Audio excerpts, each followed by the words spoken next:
some soft tissue techniques for the lumbar paraspinals. The first one is going to be myofascial release, and you can do it in many different ways, but we'll start with this way. So the first step that I do when I'm over the patient like this is approximate their body to kind of stabilize it.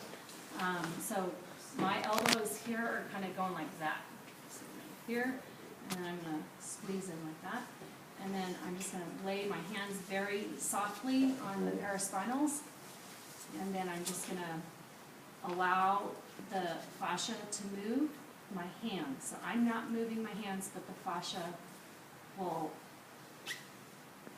with my pressure on that area, will start to loosen up, and the restrictions will kind of melt away, and it'll allow my hands to kind of slide. And if I were to stay here for about 20 minutes, then you might see my hands like this.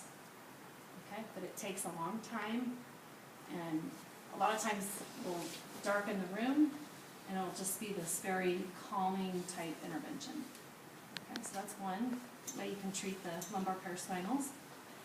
The next way that you can treat the lumbar spine going a little bit deeper would be to do some muscle bending. So you can just grab a hold of the paraspinals and move them into kind of a frown or a smile. So depending on how you're looking at it, but it's kind of that frown smile as you're moving the tissue, or it's muscle bending.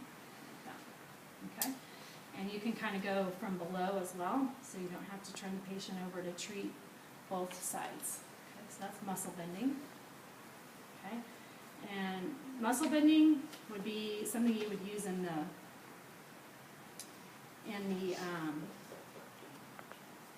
not in the inflammatory stage of healing, but the remodeling stage of healing. So that would be what we use this one for. Okay, good. And then we will do vertical stroking.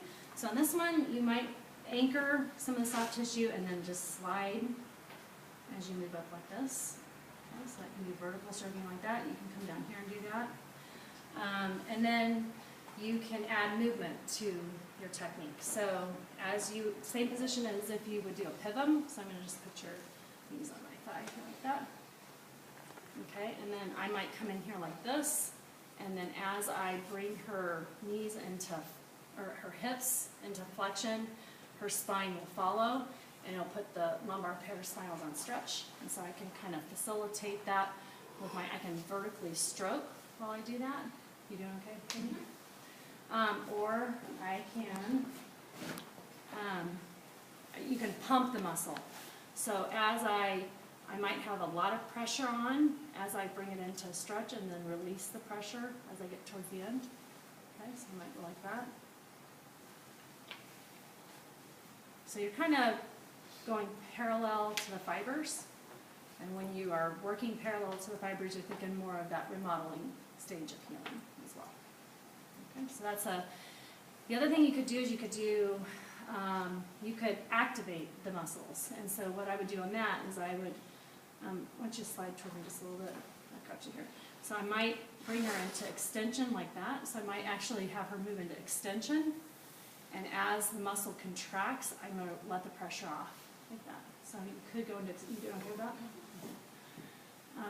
So you want to kind of pay attention to that. And you're just kind of pumping the muscle as you put it into more of a shortened position. And I am passively doing that, but you could have her actively go into extension by you're going to roll your hips forward and then back. And you don't have to move your knees so much, but just so go the other way, there, like that, and then back to right there. That's good.